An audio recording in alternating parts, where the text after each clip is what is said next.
선생님 안녕하세요. 네, 안녕하세요. 반갑습니다. 날씨가 추워서 들어왔습니다. 여기 따뜻하네요. 따뜻해요. 몸 녹일 때까지 삼켜보세요. 그림 많이 걸려 있습니다. 아, 이거 반갑습니다. 네, 반갑습니다. 따뜻해서 들어왔다는 거는 뭐 그렇고요. 제가 선생님 뵙기 전에 작품을 이렇게 먼저, 저는 영상을 찍으려면 늘 우선 작품 먼저 보거든요. 그리고 작가에 대한 편견 없이 뭐 도록이나 팜플렛의 이력 이런 거 편견 없이 작품만 보고 작가 선생님들한테 인터뷰 요청을 하거든요. 네. 이제 작품이 아주 독특합니다. 아주 독특해요. 좀 다르겠죠. 지금 여기가 더 스타 갤러리인가요? 네, 맞아요. 인사동 요지인데 여기서 지금 1층? 지하 1층, 네. 1층, 2층까지. 와, 3관을 쓰시는 거예요? 네. 그 그림 그리셔서 돈 좀 버셨습니까? 팔기는 많이 팔았는데요. 네. 돈은 못 벌었어요. 그림 팔았어요. 사실. 작품을 근데 뭐 이게 환쟁이가 자기 그림 팔아서 그림만 팔아서 돈 벌는 게 쉽지 않겠더라고요. 지금 사실은 저희가 올해 작년 올 여러 가지로 무지 힘들었지 않습니까? 날씨도 그렇고 정세도 그렇고. 그런데 선생님 타이틀이 2025년 춘풍래 화전이죠. 전 봄바람이 불어들길. 아주 네. 시국적으로도 아주 적절한 타이틀을 하셨네요. 제 마음이에요. 제 마음이 썰렁해고 이게 참 힘들어서 이 해가 바뀌면 시국 이전에 시국도 저한테 영향을 많이 주지만 저의 그림 인생에 좀 봄바람이 들었으면. 그러면 작품을 보면서 우리 그 인생 이야기를 한번 들어볼까요? 네네. 이쪽 한번 볼까요? 이야, 이거 오늘 재밌을 것 같은데요? 야, 이게 뭡니까? 탱자나무 같기도 하고. 맞아요. 탱자나무가 이렇게 클 수가 있나 느낌도 들고.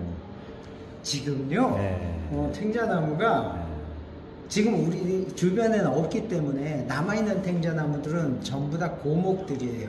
탱자나무가 크면 얼마나 큽니까? 지금 이게 470년 됐다고 해요. 대구 구구동에 있고. 이야. 그런데 이 탱자나무가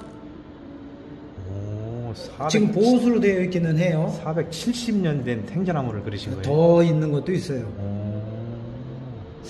지금 선생님께서는 탱자나무를 주제로 작품 활동을 많이 해보셨나요?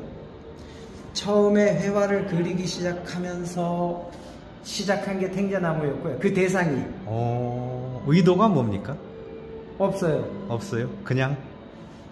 제가 느지막한 이 그림을 시작을 했어요. 그러니까 50 중반에 그림을 그리려고. 그전에는 뭘 하셨습니까? 디자이너. 뒷조사, 디자이너?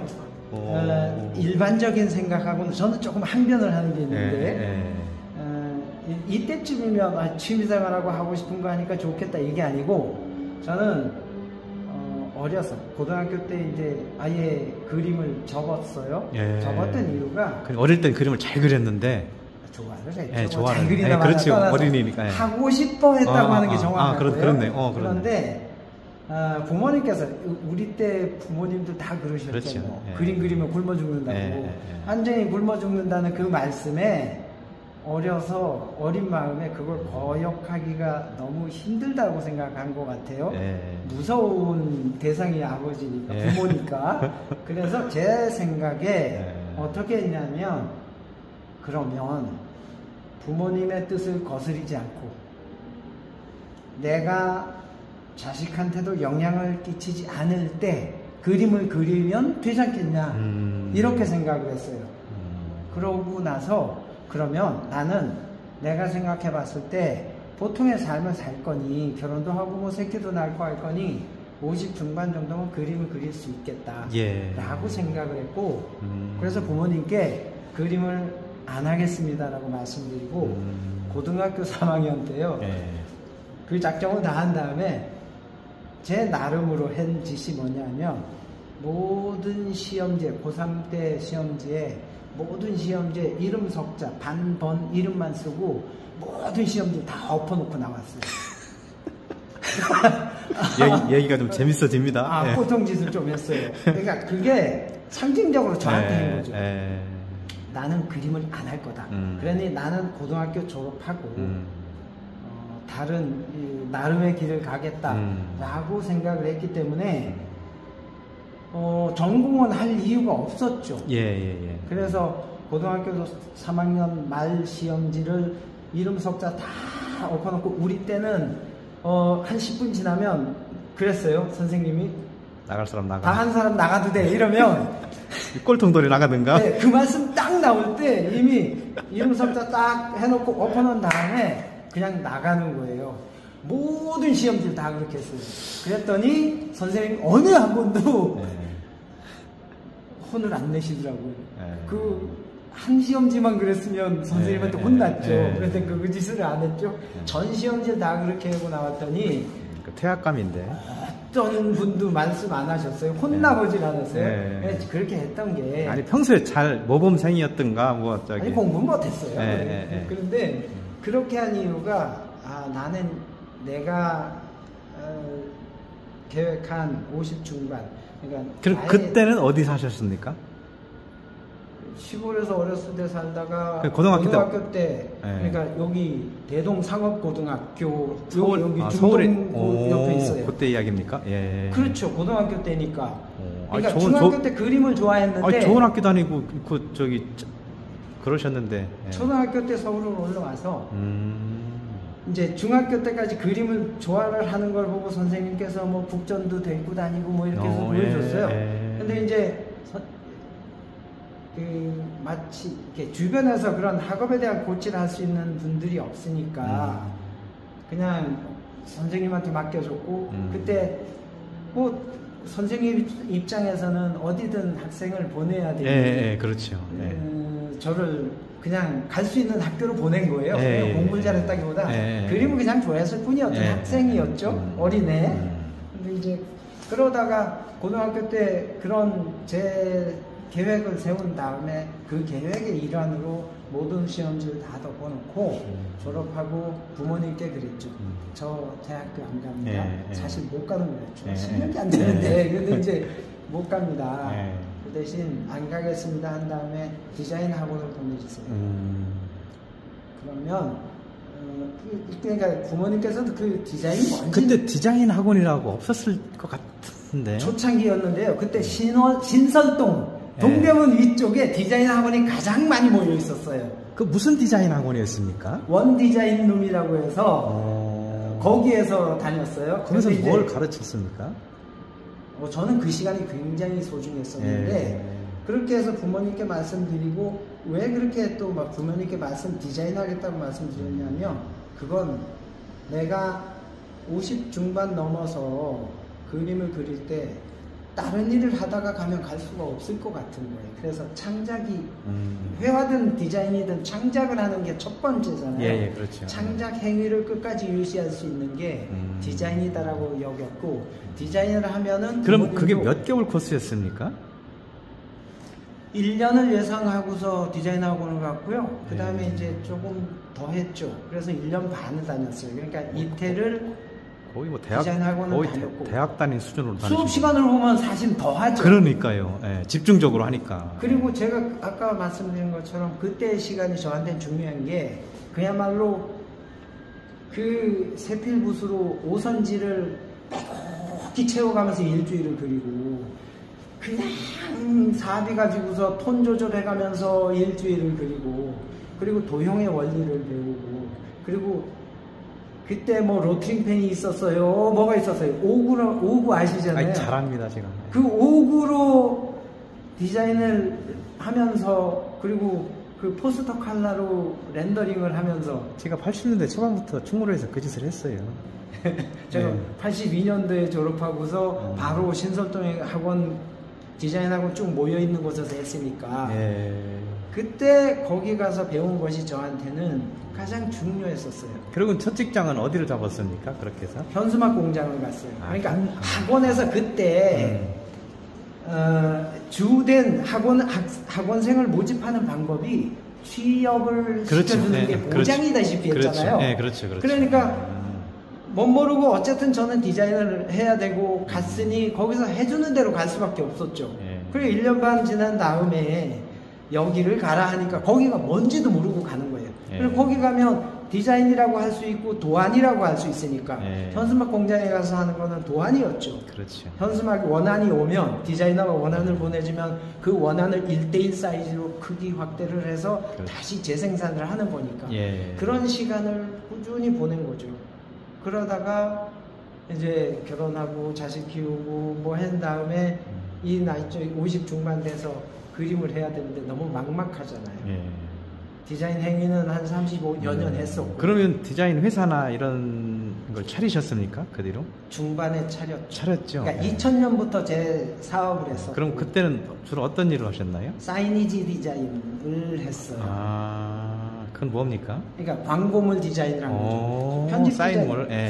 그 광고물 디자인하다가 광고물의 그 입체적인 형태인 사이니지 디자인을 했죠. 우리가 보통 알고 있는 간판 디자인, 그러니까 건물이 지어지면 그 건물의 전반적인 사인을 다 디자인하고 어떤 단지든 건물이든 가게든 이런 곳에 디자인을 한 거죠. 그런 사업을 하셨네요. 그게 입체적 그 형태를 가지잖아요. 그래서 저한테는 그게 굉장히 중요하고 잘 맞았죠.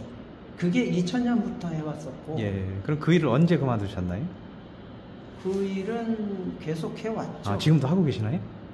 하다가 9년 전부터 회화를 이제 이 그림을 접하면서부터 집중을 하려니 디자인은 거의 이제 들어오는 위주로만 하고 떼놓고 그림 위주로. 아, 그럼 회사는 지금도 계속 사업자는 유지를 시켜가면서 일을 줄이고 회화 쪽으로. 디자인이라고 지금 현재 법인으로 되어 있죠.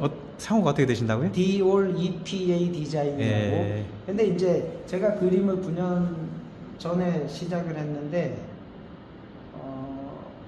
막상 그때쯤 하려니 제도권, 교육 제도권 안에 들어가서 배우기는 갈등이 되더라고요. 갈등이 된 거지. 오히려 배울 곳은 많은데 근데 갈등이 되죠. 그렇죠. 왜냐하면 나는 이미 너무 내 세계가 구축이 돼 있는 그렇죠. 근데 그거를 다 없애고 내가 남은 시간은 그림을 배우고 실행하는 거는 15년, 20년밖에 없는데 제도권 안에 들어가서 배우기는 내가 거기에 들어가기 위한 시간도 있고 거기서 또 배우는 시간도 있고 해야 되는데 거기에 가장 문제되는 거는 내가 너무 나의 방향성이 정해졌다는 거죠. 디자인이라는 행위를 30여 년 하다 보니까 나의 창작적 방향성이 분명해져 버린 거죠. 그래서 나한테 맞게 하자. 그래서 주변에 그 작가분한테 나한테 그림을 가르쳐 줄 수 있겠냐. 그래서 오케이 받아내고 개인 스승을 그냥. 그래서 사사를 받으면서 그림을 시작한 거예요. 그때 처음 되돌아오면. 그러면 그 사사하신 스승님은 무엇을 주로 어떤 문인화, 한국화? 한국화를 하셨어요. 문인화하고는 좀 달라요. 그렇죠. 동양화, 한국화, 문인화 다 다른데 한국화를 오랜 동안 하셨고 강의도 하셨고 해서 어떤 분이라 그분한테 이제 사사를 받기를 원했고 오케이를 받아서 했는데 그때 이 한국화라는 한지와 먹, 이 탱자라는 거를 처음 접했어요. 근데 그 우연찮게도 어쨌든 그 사부님도 이전에 한국화라는 그 툴에서 벗어나고 싶었던 때였고. 그게 잘 맞았네요. 그런 서로 주고받게 했겠네요. 그죠? 느낌을. 그 필이 좀 달라져야 되는데 대상이 달라지지 않으면 그 필을 바꾸기가 어렵기 때문에 다른 대상을 찾아다녔는데 이전에 뭐 우리나라의 풍경 떠나서 그게 탱자였고 저는 그림을 가르쳐 준다니까 그게 무엇이든지 관계없이 오케이 하고서 그때부터 그냥 산으로 들로 사시사철 다니면서 대상한 게 탱자나무였어요. 그래서 지금 여죽 10년이 다 돼가도 탱자를 그리고 있는 거죠. 그래서 탱자를 알게 된 거예요. 그전에는 탱자를 몰랐어요. 제가 선생님 뭐 완전히 뒷조사 들어가서 뭐 일생이 다 나오고 있습니다. 진행해 볼까요? 많아져요. 아니 굉장히 좋습니다. 제가 원하는 거예요. 제가 원하는 영상이거든요. 이건 굉장히 좋은 영상입니다. 그런데 이것 보고 이제 도자기인가요?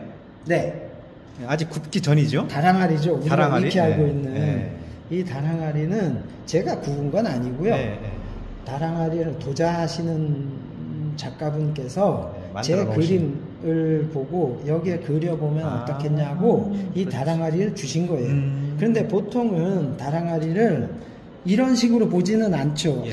하얗고 그렇죠. 그 유약이 잘 발라져서 광택이 있고 또는 약간 찌그러져도 그 질감이 갖고 있는 걸 좋아하는데 저는 이거를 초벌만 한 거예요. 네, 여기까지만 해서 달라고 그러신 거죠, 선생님? 이거채로 주셨죠. 네, 그렇죠. 제 그림이 어울릴 것 같다고 그렇죠. 해서 네. 여기에다가 먹으로 그린 거예요. 그렇죠. 그래서 저는 이게 작가분의 의도와는 좀 다르겠지만 이 자체가 저한테는 화판인 거예요. 예, 그렇습니다. 네. 예, 예. 그래서 제 그림, 제 방향성에 잘 맞을 것 같아서 청화나 이런 도자의 그림을 그리는 것과는 아예 그 다르게 먹으로만 그린 거예요.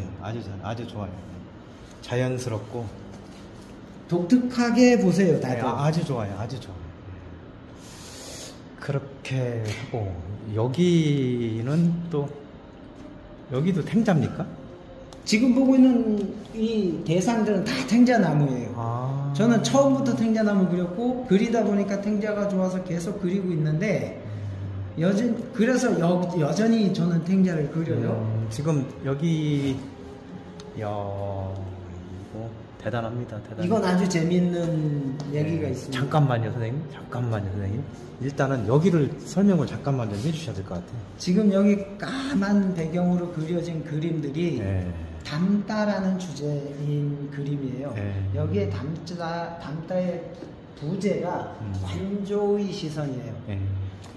왜 저 주제를 잡았냐면 우리는 지금 관조하지 못하는 시대를 살고 있어요. 뭔 얘기냐면 핸드폰만 들으면 우리가 눈만 돌리면 다 나한테 필요한 정보들이 있고 그 정보들 안에 쌓여서 내 필요한 정보 외에는 다른 걸 안 보려고 해요.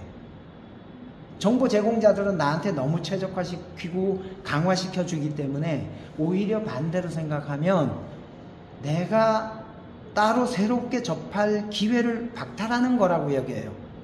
그래서 지금 우리가 가진 것에서 너무 많은 걸 갖고 있으니 한 발짝 떨어지고 아니 반 발짝 떨어지고 그리고 남의 것인 양 바라보면 어떨까? 그럴 수 있었으면 좋겠다 라는 생각에 한 게 관조의 시선이었어요. 그래서 그럼 지금 30cm 안에서 사는 우리들이라는 표현이 이 핸드폰인 거예요. 스마트폰 이렇게 딱 눈앞에만 보고 있으면 눈앞에 30cm. 네, 모든 게 다 있잖아요. 놀러를 가서 딱 어디를 갈지를 이미 다 검색하잖아요. 어디 가면 핫스팟이 있고 어디 가서 맛있는 게 있고 뭘 보면 좋고 어디 가면 쫙 이미 검색 다 하고 가잖아요. 그러면 이미 만들어진 것들. 그렇죠. 네. 남이 다 본 것들. 다 즐긴 것들을 나도 즐겨놓고서는 다 봤다고 하고 휙 돌아오잖아요. 그러면 가만히 생각해보면 그 대상이 주는 새로움이라는 걸 우리는 못 본 거예요. 뜻밖의 것을 접하지 못한 거예요. 그런데 그걸 다 만족하게 봤다고 돌아와서 다음 행선지로 가잖아요. 이게 어찌 보면 강화된 나한테 자기 자신 없이 끝없이 일생을 남이 본 것을 남의 찾으러 것만 보고 있는 남의 집 남의 것만 구경하다가 일생을 그렇죠. 예. 이게 너무 지금 강화된 정보 속에서 사는 우리들의 부족함이 되는 거예요. 그래서 좀 남의 것인 양 바라보고 천천히 바라보자 라는 방향에서 한 거고요. 그래서 이 그림은 이 대상을 그리지 않고 그린 거예요. 디자인을 오랜동안 하셨으니까 아주 익숙한 용어 시로눕기라고 아시잖아요. 잘 알죠. 이 그림을 여기에 대상을 거꾸로 그리신 빼놓고 거죠? 그린 거예요. 거꾸로 그리신 거죠. 한지의 먹을 가지고 그리면서 이걸 빼놓고 그리기는 극단적으로 어렵다라고. 야, 가만히 있어요. 그러면 이 지금 흰색은 한지죠? 네. 그러면 이게 지금 거꾸로 그린 거라는 얘기죠? 네. 이게 흰색을 칠해서 세필로 칠한 게 아니죠. 아니고 거꾸로 파 들어간 거죠? 남겨놓고 그린 거예요. 그러니까. 이야, 기가 막히다. 왜 그랬냐 하면 이 대상을 배경을 검정을 칠하고 백색으로 그리면 그건 묘사고 이 대상을 나타내는 거잖아요. 그러면 아까 제가 말한 이 주제인 담다가 되지를 않을 것 같은 거예요. 담아지려면 나도 상대를 받아들이려면 비워줘야지 담아지고, 내가 남한테 들어갈 때도 담아질 때도 지금 여기도 다 마찬가지입니다. 맞아요. 비워줘야 들어갈 수 있잖아요. 그래서 대상을 그리지 않고 표현을 하겠다라고 한 거예요. 사실 일반적 묘사에 보면 더 극단적으로 어렵죠. 한지는 그림을 그리지 않고 그린 분이네요. 그죠? 그렇죠. 어떻게 보면 제가 사실은 요즘에 어떤 매력에 빠져 있냐면 뭐 물감 홍수예요. 그런데 이제 캔버스에 물감을 극도로 자제한 그림. 거의 물감이 칠해지지 않은 그런데 그런 느낌하고 좀 다르지만 이거 말고 잠시 후에 볼 그림은 있어요. 지금 말씀하신 게. 그렇게 하고자 이거는 실제로 더한 게 뭐냐면 이거는 먹의 깊이를 이렇게까지 내려면요 2번을 그려야 돼요. 이 그림을 똑같이 2번 그린 거예요. 먹이 붓이 한 번이라도 지나가면 이 가지는 싹 버려야 되는 거예요. 근데 문제는 먹은 그렇게 해서 지우잖아요. 번지잖아요. 형태가 남아요. 먹은 회색이란 개념이 없어요. 중첩을 하면 한 대로 그 표시가 나요. 한 번 칠한 곳과 2번 칠한 곳이 다 틀려요. 그래서 이거는 한 번이라도 붓이 이 가지를 지나가고 나면 그 가지를 버리는 게 아니라 이 그림을 포기해야 돼요. 그걸 2번 칠한 겁니다. 그러니까 왜 이 짓을 거꾸로 일반적인 묘사보다 더 극단적으로 어려운 이 짓을 했냐면 담아지려고 비워 놓으려고 이거를 한 거예요. 이 세세한 이 가시와 가지들의 관계를 나타내기 위해서 내가 이런 그림 보면 내가 저기 욕이 나오려고 욕이 미치겠네. 죄송합니다. 미친놈 아니야? 전 미쳤다는 단어 좋아해요. 네, 저도 그렇습니다. 예. 야. 그래서 보이는 것을 줄이고 그릴 대상을 안 그리겠다고 주제를 정한 거예요. 그 그림의 방향성을.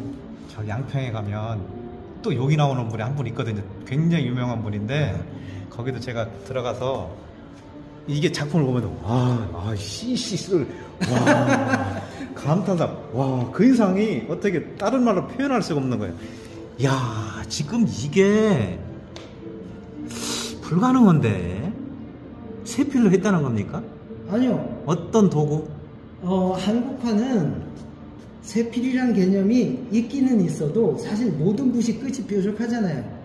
그러니까 적당한 붓의 굵기를 하는데 여기에 쓴 거는 면상필이라고 하는 거예요. 이게 지금 동막골에 가서 그린 그림인데 이걸 그리던 그 사생을 하는 그 장면인데 이렇게 배경을 칠하면서 대상을 직접 보고 있지만 다 빼놓고 무시하고 실루엣으로만 보는 거죠. 담고자 비워놓으려고 하니까. 오늘 아주 제가 사실은 인사동 다니면서 오늘 일정을 빡빡하게 잡고 왔는데 거기 약간 좀 이게 오늘 인사동 사실은 갈 데가 없었어요. 제가 일정이 꽉 찼었는데 점심 약속도 있고 뭐 다 취소하고 사무실로 가볼까 하다가 그냥 얼떨결에 들어온 곳인데 사실은 이 대단한 기인을 만났네. 마찬가지예요. 야, 선생님 지금 저를 갖다가 이 뭡니까 인터뷰하는데 충격에 빠뜨려 놓고 나니까 저희가 입이 안 열어지네. 큰일 났네 이거. 내가 그림을 많이 팔았다고 그래서 요즘 그림 많이 파는 사람이 어디 있습니까? 근데 이해가 갑니다. 이해가 가. 선생님에 대해서 그림을 좀 선생님이 가지고 있는 철학이나 이런 느낌을 아시는 분들은 한 점만 사시면 선생님 매력이 안 빠질 수가 없을 것 같아요. 그리고 여기에 있는 이 그림들은 다 여기 잘 보시면 위치가 다 표시되어 있어요. 실제 사생을 다 한 그림들이 현장에 가서. 왜냐하면 탱자나무란 대상이 우리 주변에 없거든요. 요즘에는 옛날에는 과수원 울타리로 많이 그렇죠. 다 찾아다니면서 그렸던 그림들이에요. 사실 그러지 않으면 배울 수가 없어요. 여기는 강화 교동에 있어요. 교동에 있고 여기는 어디입니까? 요거는 덕진 옥산길이라고 해서 덕진공원 쪽에 있는. 네, 덕진. 여기는 이거는 선유도. 선유도 탱자. 선유도에 가면요. 이게 420년 정도 됐는데 선유초등학교 옆에 있어요. 여기는 어디입니까? 헌안설은 생가터, 그러니까 강릉, 예, 예. 솔밭 옆에 있어요. 예, 가봤어요. 거긴 가봤어요, 제가. 다음에 가시면 예. 꼭 저 탱자 울타리를 찾아보세요. 예, 봤어요. 그 옆에 이제 대나무도 있고 탱자 있잖아요, 그죠? 맞아요. 예, 예. 길이 교육감 바로 옆에 있어요. 거기 길이 예쁜데. 탱자나무가. 지하로 들어가 볼까요? 네. 아, 이건 제가 선생님이 여기서 한 2년 전에 여기서 전시하셨나요? 네, 2년 전에 2년 전에 현현하다 전으로 했어요. 이 전체를 다 빌려서 했었나요? 아니요. 1층, 지하 1층, 지하 2층까지 3개층을 했었어요. 어쨌든 그때 제가 선생님을 못 뵙고 제가 본 것 같아요. 그럼 여기 이 작품이 한 점밖에 없나요? 아니요. 이번 그때 전시회? 25점이 나왔었고요. 이번 전시회? 여기는 지금 전시에서는 제가 전체적인 제 그림의 전반적인 거 그걸 다 내놓은 전시인 거예요. 근데 이 작품은 한 점밖에 없어요? 저기 있죠. 2층에 가면 가볼까요? 있어요. 야. 여기에서 핵심은 이 점의 입방이 안으로 들어가 있는 거예요. 예. 그거는 아래 내려가서 설명을 드릴게요. 예. 내려가 볼까요? 이쪽으로 내려가시죠. 제가 이 작품 봤어요. 인사동을 자주 나오시면 제 그림을 좀 보시긴 하죠. 네, 사실은 일주일에 매일 나옵니다. 매일. 거의. 대단하다. 여긴 뭡니까, 여기는? 요게 동그란 기둥. 사각 핀이에요. 네. 이게 어울림이라는 주제의 작품인데요. 우리는 너무 많은 관계를 가지고 살고 있어요.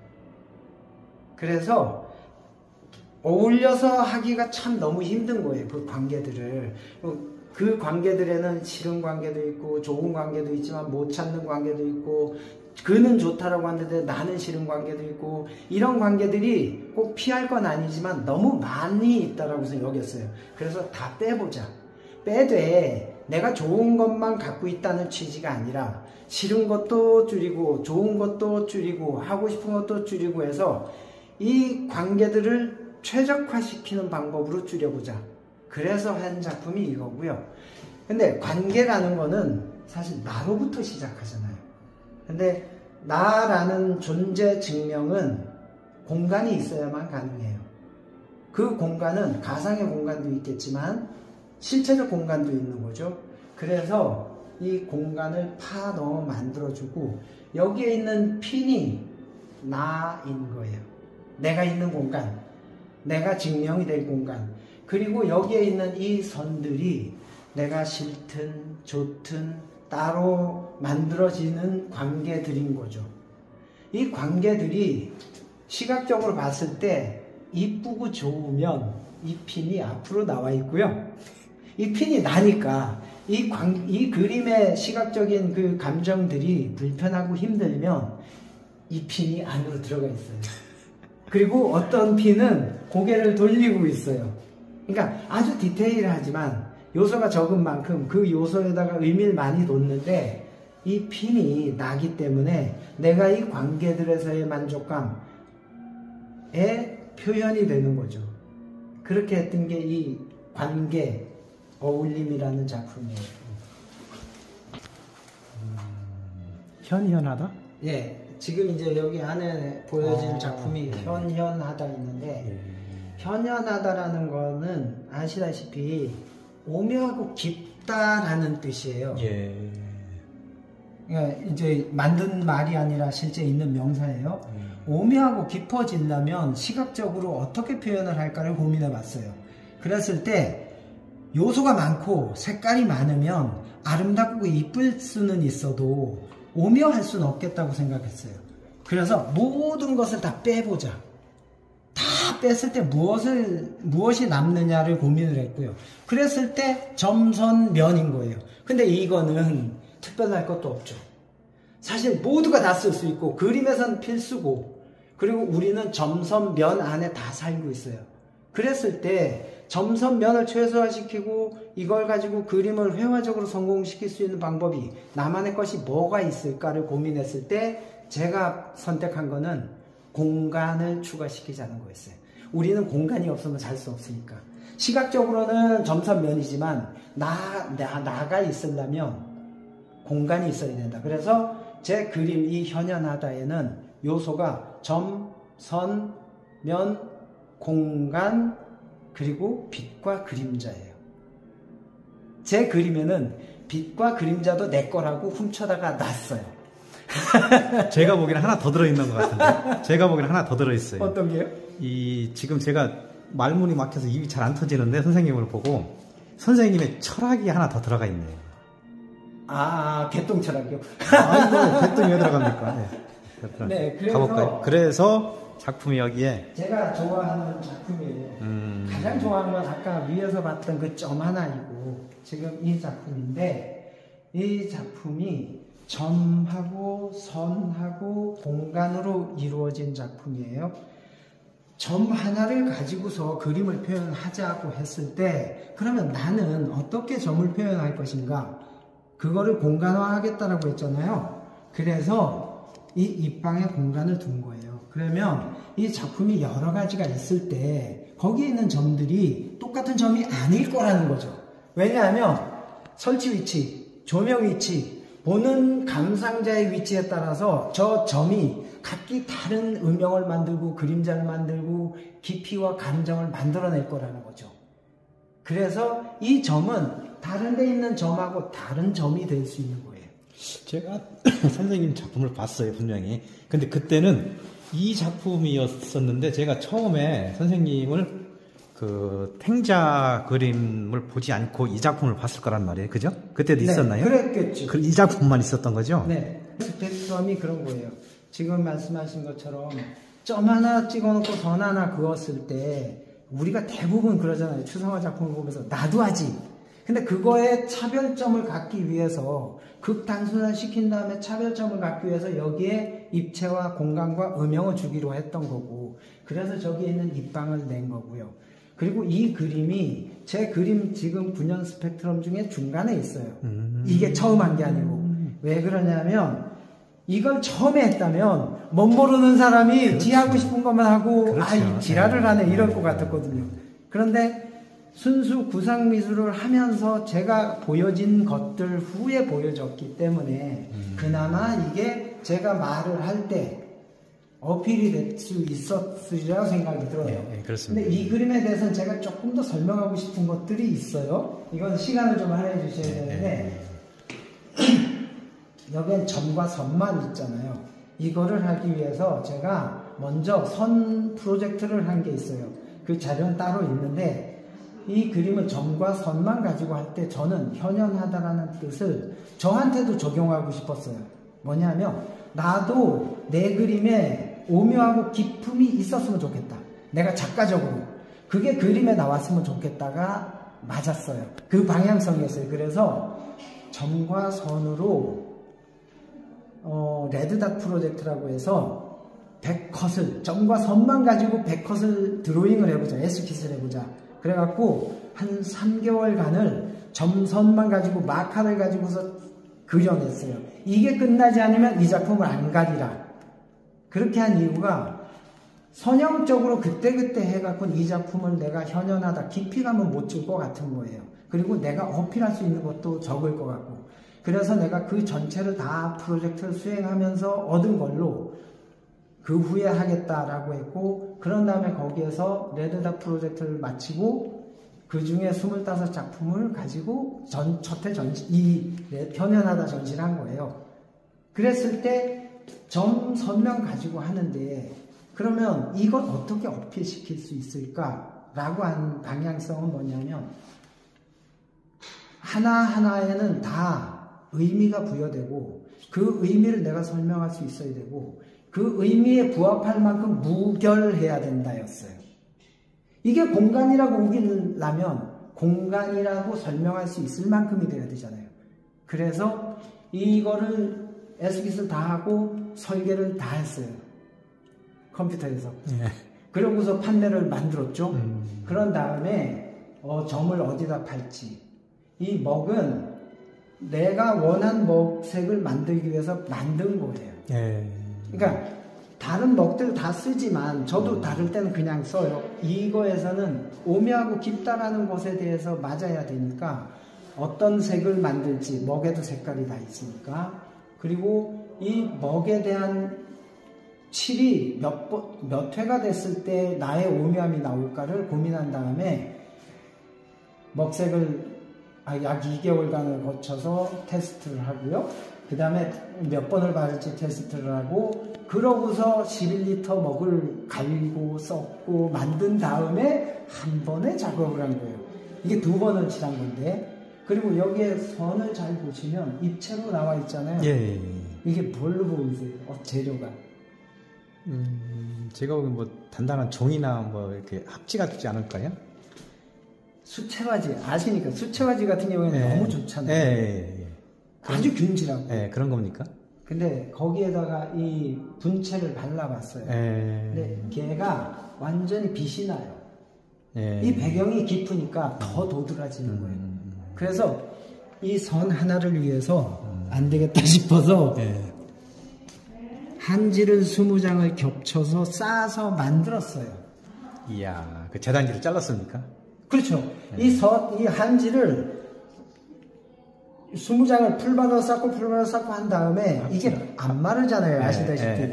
그러면 18mm짜리 합판을 아래 위에 두고 사이에 물린 다음에 바이스를 싹 물려서 한 일주일 두고요. 그대로 두면 안 마르니까 뚜껑을 열어서 한 30분 쐬서 말리고 뒤집고 해서 다시 해서 또 물리고 해서 말린 거예요. 그러고 나서 정확히 자르고 그 다음에 분체를 칠하고 이거 정확히 붙어야 되잖아요. 저는 이게 어떤 태초의 빛, 태초의 탄생 거기서부터 시작한 거니까 공간에 마치 빅뱅이 있었던 것처럼 굳이 설명하자면 그렇기 때문에 이 선 하나도 똑바로 해야 된다는 거죠. 그리고 이걸 붙이다 조금만 삐끗해도 이건 다 버려야 되니까 이거를 가다를 만들어서 아예 한 번에 딱 놓은 거예요. 그 외에는 할 수 있는 방법이 없어요. 그러고 옆에 보시면 도장이 여기는 없네. 아까 거기에 찍혀 있는데 도장이 옆면에 찍혀 있어요. 이따가 그거는 한번 따로 보여드릴게요. 그림은 벽에서 15mm 정도가 떨어져 있어요. 이거는 대부분이 그림은 벽에 붙이잖아요. 브라켓을 설계해서 띄운 이유가 제 그림은 공간을 포함한다라고 했잖아요. 이 그림자, 얘가 도드라지고 저기에 점이 입방으로 더 깊이 들어가 보일 수 있도록 하기 위해서 이 그림을 앞으로 내기 위해서 했던 거예요.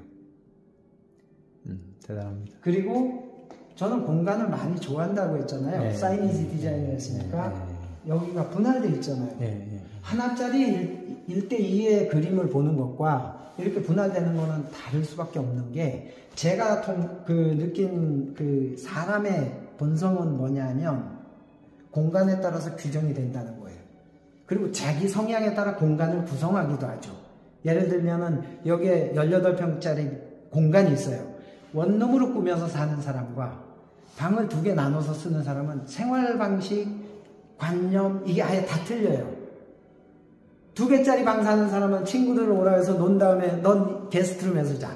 난 내 룸에서 잘 거야 하기도 하고, 한 방에서 자는 사람은 그걸 다 놀고 다 이러고 이러기도 하고 거기서 같이 뒹굴고 자기도 하잖아요. 이렇게 사람은 공간에 따라 달라지기 때문에 이 그림조차도 분할이 되는 순간 다른 감정으로 비춰질 수 있다는 거죠. 선생님. 저는 작품 하나하나의 제목이 있지는 않아요. 왜냐하면 저의 작품의 키워드 자체가 이 작품에 대해서는 현현하다기 때문에 그 현현하다는 걸 각자가 느끼면 되는 거라 생각하고 전체적인 현현하다는 게 지금 설명드렸던 그대로인 거예요. 거기에서 각자가 보는 그림들은 각자가 감정을 가지고 보면 되는 거고, 제가 그림을 시작을 하고서 제 그림의 방향성, 내가 그림 회화 작가로서 성공을 했다라고 느낄 건 뭐냐고 하면 그거예요. 작가는 작품의 의도가 분명해야 되고 의도에 맞게 퀄리티를 만들어내야 되고, 그렇지만 설명해야 되고, 또 그렇지만 보는 사람은 다 다 자기 방식대로 볼 수 있는 작품이 최고라고 생각을 하고 있어요. 그래서 저는 키워드만 이렇게 던지고 설명을 하는 거예요. 제 작품은 그래서 몇 개의 키워드 안에서 분집을 이뤄서 작품이 되고 있어요. 야, 참 대단합니다. 여기는 지금 탱자나무가 있네요?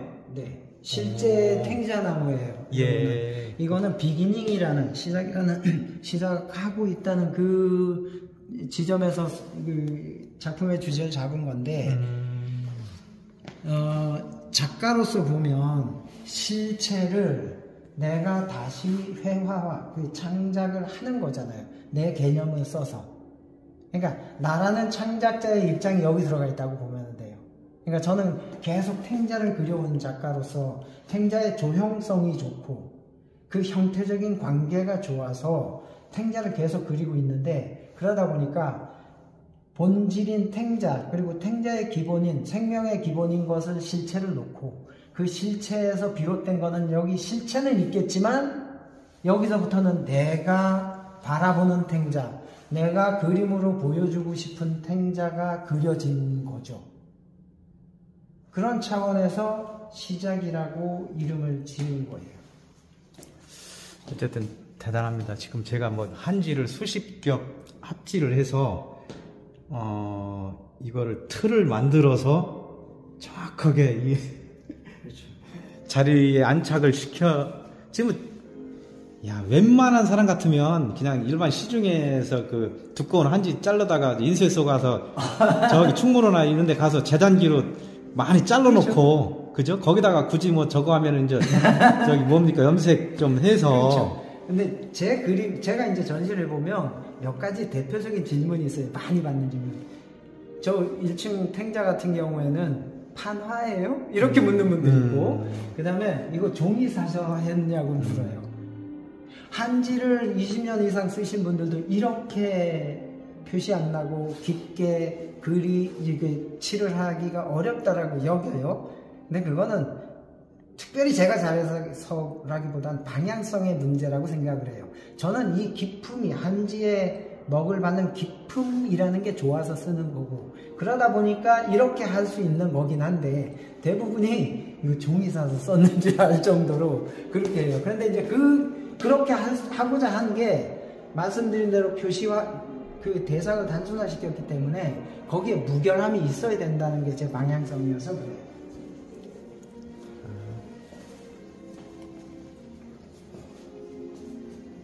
제가 좋아하는 작가가 이렇게 선생님 마냥 어떤 일에 도구 하나나 재료 하나도 스스로 만들어내는 거죠. 과정이 중요하지 않습니까? 그렇죠. 과정이 중요하잖아요. 그죠? 그렇죠. 창작자는 행위 자체가 사실 그러니까요. 더 중요하죠. 그러니까요. 내가 행위를 하지 않았다면 AI가 그려도 똑같은 그림이 나올 수도 있는데 저는 그거는 신경을 안 쓰거든요. 왜냐하면 내가 하고 싶다는 욕구와 그 욕구를 이루기 위한 행위를 하지 않은 결과물이잖아요. 그래서 저는 요즘 AI 하는데 그거는 전혀 신경 쓸 거 없어요. 행위가 나한테는 가장 중요하기 때문에 그래요.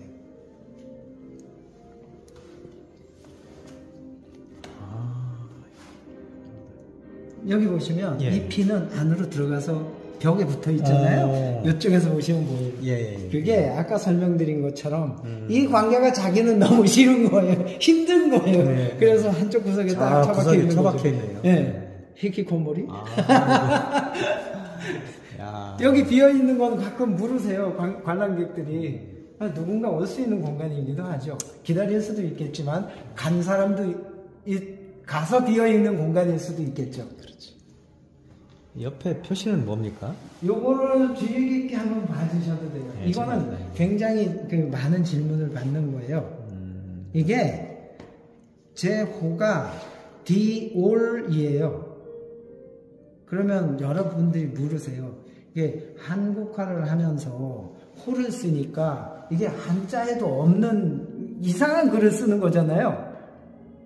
이게 크리스찬 디오르는 아니고요. 보여지는 모든 것을 그리고 표현한다는 뜻으로 만든 더 올, 그걸 합성해서 만든 제 명사라고 보시면 돼요. 그래서 THEALL이에요. 그 DO를 이게 점과 선으로 만들어진 그림이잖아요. 여기에 맞춰서 디자인을 한 거예요. 보면 점과 선으로 THEALL 돼 있어요. 예, 옆으로 쓴 거잖아요. 예. 그러니까 점과 선으로 이 영문, 제 호인 영문을 디자인해서 만들었고요. 그 다음에 그 위에 있는 전서체는 이렇게 봐야 되겠네요. 네, 맞아요. 전각체는 자자현이라고 해요. 뜻은 지금 여기서 깊어지다라는 거예요. 제가 이렇게 이 먹의 기품을 좋아하는 그 이름인데 이게 제 화실 이름이에요. 저도 말빨에서 어디서 지지 않는데요. 제가 선생님이 요즘에 어떤 공부를 하세요? 아니요, 저는 공부를 논어맹자 뭐 이런 것도 좀 읽었습니까? 그러면 지금 말씀하시는 그 엄청난 철학이나 언변은 그 지식, 그 사람들을 매료시키는 그 작품 설명하시면서 나오는 그 개똥철학이 아니고 아니요, 진짜 선생님의 철학은 어디서 나오는 겁니까? 고등학교 때부터 친구들이 저한테 얘기를 하길 개똥철학이라고 그랬어요. 도사라고 그랬습니까? 개똥철학 정확히는. 근데 그래서 아니 그게 아닌데 그러면 어렸을 때부터 책을 많이 읽었습니까? 아니요, 저는 책을 못 읽어요. 남의 글을 잘 안 읽어요? 아예 못 읽어요. 글을 읽다가 그냥 길을 잃어버려요. 아예 못 그러면 읽어요. 아버님이나 아니면 할아버님이 어떤 공부를 하셨습니까? 아니요. 그럼 그 생각이 어디서 나오는 거예요? 늘 그냥 고민하고 자기 고집만 하는 거죠. 관찰, 네. 생각, 그럼 사고. 이게 왜 저랬을까라는 그런 거에 집중을 해서 지금도 그냥 간간히 제 글을 써요. 근데 아주 숏하게 글을 쓰는 편이에요. 어쨌든 글은 계속 글을 쓰시는 거예요, 선생님의 글을? 제가 쓰죠. 그러니까 남의 생각이라기보다는. 글 써서 어디다 놓습니까? 어디 블로그나 이런 데 올립니까? 제가 카스나 이전에는 드림뮤지에다 올렸는데 10년치가 싹 올라가면서 그 드림뮤지 문 닫았잖아요. 네. 그 다 날아갔고 지금은 카스에 간간히 쓰고 있는데 한 7, 8년치는 거기 다 있죠. 예. 제가 그냥 어떤 이렇게 내가 가진 사고에 대한 것은 정리하는 행위로서 하고는 있어요. 저는 제가 뭐냐면 중학교, 고등학교 요쯤에 만화방이 있었어요. 그 만화를 안 보고 시집 있잖아요. 네. 만해 한용음 이렇게 해서 그때 엄청난 시를 직접 붓으로 화를 수천 장을 그렸어요, 제가. 와. 그래서 그리고 이제 그 학생 때 연애 편지 뭐 엄청 쓰지 않습니까? 한 3, 4년 뭐 수천 통을 썼을 거예요. 전 너들아 써졌어 연애 편지. 그래서 그거 심으로 여지까지 그냥 그 선생님은 이제 글을 쓰시는 거죠. 그렇죠. 그래서 이 그림에 대해서 얘기를 하자면 저는 이 도장의 이 뜻을 얘기를 하자면 디올이라는 작자가 자자현이란 화실에서 그린 현현하다라는 작품이다라는 뜻이에요, 이게. 그러니까 도장 자체도 옆에 찍은 게 이 옆면까지 내 그림의 공간이다라고 하기 위해서 옆에 찍은 거예요. 도장은 그런 의미로 전각을 해서 한 거고요. 전각입니까? 저는 도장은 다 제가 직접 각을 처음부터 했어요. 제 작품은 첫 해부터 시작해서 다 제가 각을 해서 했어요. 돌에다 파갖고. 조금. 그러니까 아까 잠깐 말씀하셨듯이 저는 제 그림은 처음부터 끝까지 제가 다 해요. 판넬 만들고 배접하고 이거를 전시하고 DP하고 글을 만들고 도록을 만들고 하는 것까지를 다 제가 해요. 대단하시다. 그럼 저는 뭐 먹고 삽니까? 아니 이러다 보니까 못 먹고 살아요. 사실은 아시잖아요. 옛날 노인네들 외주를 줘야지. 옛날 분들 말씀대로. 아니 요즘에는요 재주가 많아야 잘 먹고 살아요. 옛날에 뭐 재주 많은 놈이 뭐하다고 했는데. 굶어 죽는다. 네, 그렇지 않아요. 요즘에 그렇지 않아요. 야, 일단은 지금 시간이 굉장히 50분째 촬영하고 있거든요. 이제 물론 이제 이거를 100% 다 올릴 거예요. 제가 한 점도 안 자르고 올릴 건데 그 다음 코너로 우선 넘어가 볼까요? 네, 2층으로 가시죠. 자, 여기 아까 지금 1층에서 지하로 갔다가 2층으로 올라왔습니다. 네, 2층. 2관이죠. 여기는 색이 살짝 들었습니까? 색이 살짝 요거만 들었어요. 나머지는 저는 워낙 흑백 그림을 좀 거기에 담담하게 그리는 게 좋아서. 이야. 이거는요 정말 특별한 그림이고 앞으로 제가 해야 될 그림이기는 해요. 예. 이렇게 그린 그림이 없을 겁니다. 본 적도 있어요. 뭐냐면요, 아이코, 지금 선생님 이 작업은 이 그림은요 예. 심연이라는 작품이에요. 제가 심연. 이게 예. 지금 첫 작품을 이제 데모, 예를 들면 티저식으로 내놓은 거고, 이거의 방향성은 그거예요. 심연이라고 해서 아시다시피 우물이 깊어지면 깊어질수록 빛이 줄어들어서 그 깊음에 있는 것, 그것을 얘기를 하잖아요. 그래서 이거는 빛으로 그려진 그림이라고 보시면 돼요. 여기에 지금 밝게 보이는 부분들이 이게 멀리서 보여지는데 이게 밝은 색을 칠한 게 아니고, 여기에 깊은 이 짙은 색이 보여지는 다트가, 이 점이 검정을 칠한 게 아니에요. 여기는 단색을 칠한 겁니다. 그런데 왜 이렇게 차이가 나 보이냐 하면, 구멍의 깊이를 달리 뚫어서 그 구멍의 깊이가 깊어지면 깊어질수록 빛이 적어지기 때문에 진한 색이 나오는 거고, 구멍을 얇게 뚫으면 밝으니까 밝은 색이 나오겠죠. 그러니까 심연으로 내려가듯이 빛이 줄면 줄수록 깊어지는 색을 보여주고 싶었던 거예요. 그래서 일일이 흙판을 밀고 드릴로 원하는 대상에 맞게 구멍은 깊이를 조절해서 뚫어요. 이게 한 판에 한 1000개 정도 뚫려 있어요. 이거를 원하는 내가 대상에 구상된 그림이 있으면 그거에 맞게 뚫어요. 그래서 뭐 1mm 뚫고 2mm 뚫고 10mm 뚫고를 한 게 이 결과물이고요. 근데 어떻게 왜 4개로 나눴습니까? 이왕이면 뭐 크지도 않은데 그냥 한 판에 만드시지? 한 판에 구울 수가 없어요. 이게 흙을 밀은 다음에 구멍을 뚫고요, 젖은 상태에서. 그 다음에 초벌을 하고 한번 구운 다음에 거기에다가 먹을 2번 입힌 거예요. 제가 먹을 좋아한다고 했잖아요. 그래서 먹을 입혔는데, 그러다 보니 이거는 타일링이 될 수밖에 없고요. 저는 이 타일링에는 회화적으로 문제가 거의 야, 선생님, 우리가 선생님 작업에 내가 사실은 제가 이렇게 한 작가를 위해서 2시간씩 막 이렇게, 이 배터리가 나갔어, 배터리. 잠깐. 아닙니다. 아니, 제가 공감이 오고 재밌으니까 하는 거지. 이거 뭐, 제가 이거 뭐, 편집 없이 그대로 올리겠습니다, 선생님. 더 감사하죠. 아이고, 야, 여기는 뭡니까? 이게 탱자나무, 실제 탱자나무예요. 예. 그림을 그리고 온 곳인데, 예. 거기 뭐 그 꺾어온 건 아니고요. 예. 이제 그 지역에서 이게 주기적으로 계속 이제 가지를 쳐주는 게 탱자다 보니까, 그렇죠. 이렇게 예. 가지 친 걸 갖고 온 건데, 예. 실물을 놓은 이유가 우리가 이 탱자나무를 잘 몰라요. 그냥 말만 탱자 하죠. 예. 근데 제가 탱자나무를 처음에 그리기 시작한 건 저한테는 사실 굉장한 행운이었어요. 예. 그러니까 디자인을 하다가 회화로 돌았을 때 제가 디자인을 하면서 굳어진 거를 많이 깨주고 자연의 기본적인 원리, 사물의 기본적인 원리를 다 알게 해준 게 탱자나무예요. 그러니까 탱자나무가 갖고 있는, 제가 지금도 왜 이 탱자를 계속 그리냐라고 묻는 분들이 많은데, 거기에는 답이 명료해요. 관계성을 너무 잘 표현을 해요, 탱자가. 대부분의 가시나무는, 탱자나무가 가시나무의 아주 가장 대표적인 건데, 대부분의 쓰죠. 가시나무는 가지가 있고 가시가 이렇게 나요. 그러니까 부속물이죠.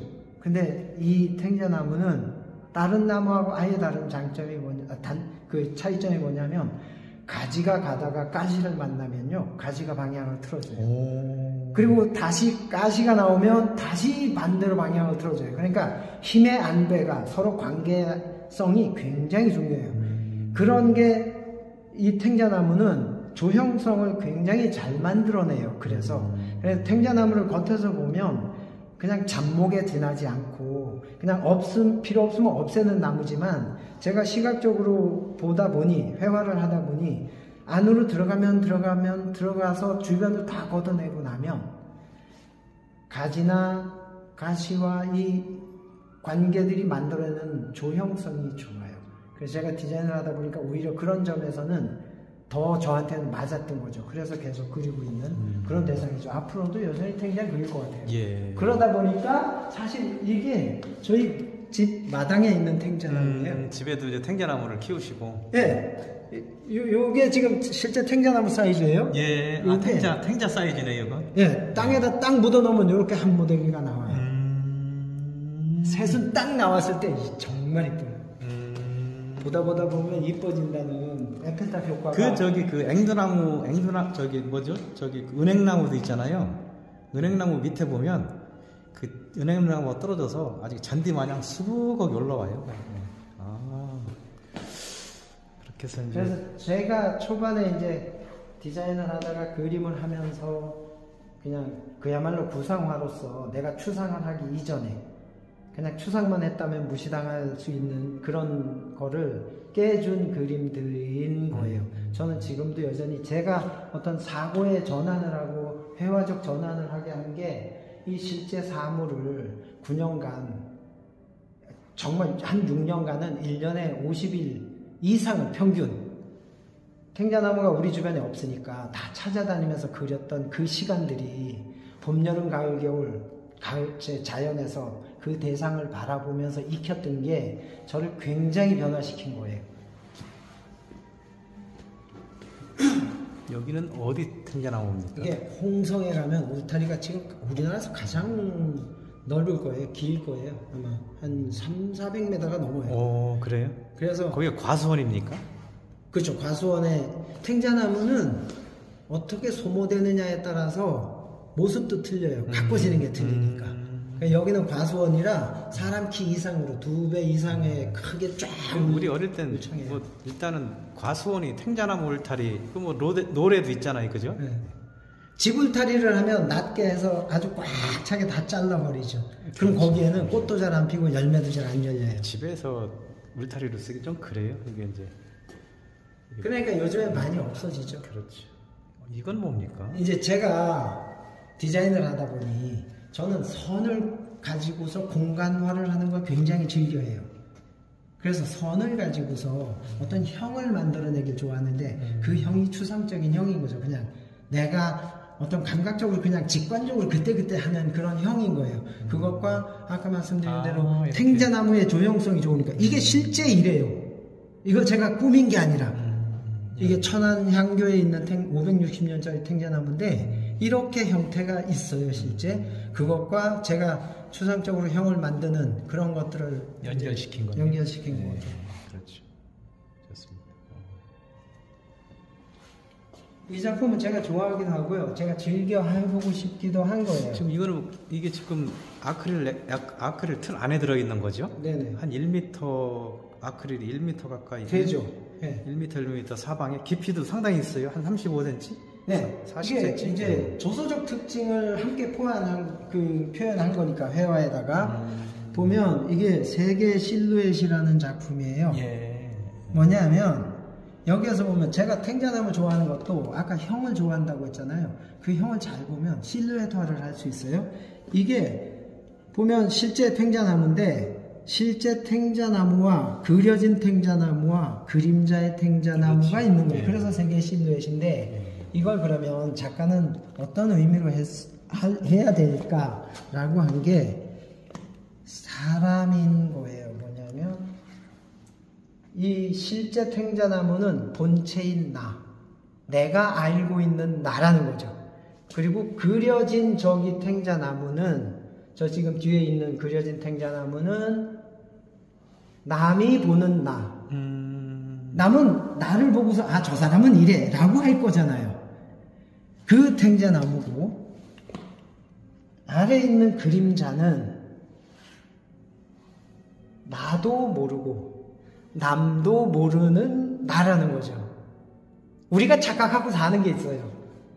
내가 나를 잘한다고 나는 어떤 사람이야 라고 하고 있지만 사실 모르는 게 너무 많아요. 그리고 남들은 40년 지기 50년 지기 친구여도 나는 쟤 어떤 사람이야 라고 얘기는 할 수 있어도 그게 진짜 나인 줄은 모르죠. 사실 장담할 수가 없어요. 그게 사람인데 야, 이거 무서운 얘기를 하네. 그림자가 무섭네요. 그래서 그림자는 나도 모르고 남도 모르는 나라는 거죠. 그렇지. 이 세 개의 실루엣은 누구나 다 갖고 있어요. 그런데 그림자를 잘 관리해야 되겠네요. 그렇죠. 여기에 조명을 한 3개 써보세요. 그럼 그림자가 3개 이상 날 거잖아요. 안 돼. 한 5개 되면 사이코죠. 아이고, 야, 그림자 있나? 아, 그거 아주 심오한 얘기입니다. 아. 그래서 개똥 철학이에요. 네, 야, 이것도 만만치 않네.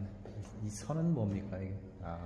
그냥 보는 분들이 많이 궁금해 하시는데, 바람일 수도 그냥 있고. 느낌대로 보시면 됩니다라고 해요. 어떤 분들은 이때 바람이라고 생각하고, 어떤 분들은 감정이라고 생각하고, 마치 바람이 스쳐간 것 같다라고 하는데, 좋네요. 그냥 보시는 대로 보고 싶으면 된다라고 하고, 저는 이거를 할 때 사실 제가 하면서 쾌감이 정말 있어요. 그냥 엔돌핀이 막 나오는 게 뭐냐면, 이거는 직관적으로 해요. 이 대상을 그려놓고 이 대상의 느낌을 이 선으로 공간화를 하는데, 이때 이거는 스케치고 뭐가 없어요. 그냥 아주 직관적으로 내가 크게 형을 잡고 그 사이사이에 선을 넣어요. 근데 이게 가장 주안점은 어디서든 필요가 있게 선이 있어야 되고, 그 선은 사라져도 이유가 있게 사라져야 된다는 거예요. 그러질 않으면 이 전체의 그림이 위배돼요. 불편해지고. 그래서 그걸 다 따지는데요. 이거 해보면요. 정말 마약이에요. 뽕이에요, 뽕. 선을 하나 딱 잡고서 시작을 하면요. 저보다 크잖아요. 붓을 하나 딱 잡고 한 번에 가야 되는 거예요. 한 호흡에 가지 않으면 안 되니까, 포즈 딱 잡고 숨 참고 쫙 이러고 가요. 이거 5개 치고 나면 가슴이 쿵당쿵당 뛰고 다리가 부들부들 떨리고 한 10분씩 술 한잔하고 해야 돼요.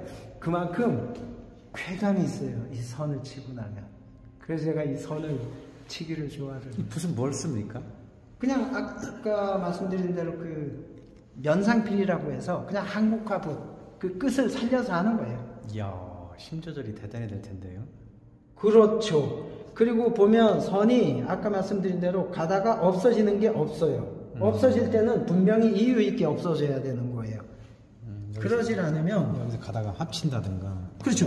합쳐져도 다 고르게 합쳐져야지 왠지 난데없이 가다가 끊어진 듯 보이면 안 된다는 거고, 나타날 때도 마찬가지예요.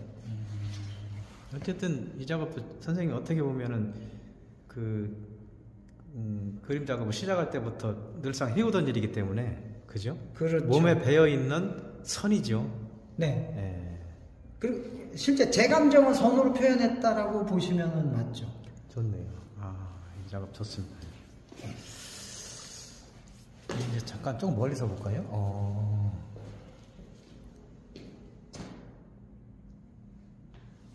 좋네요. 이 작업도 저 1층에 있는 그 작업 못지않게 아주 그렇죠. 대단한 내공이 이거 좋습니다. 그러니까 판화 아니냐고 묻지요, 다들. 이거.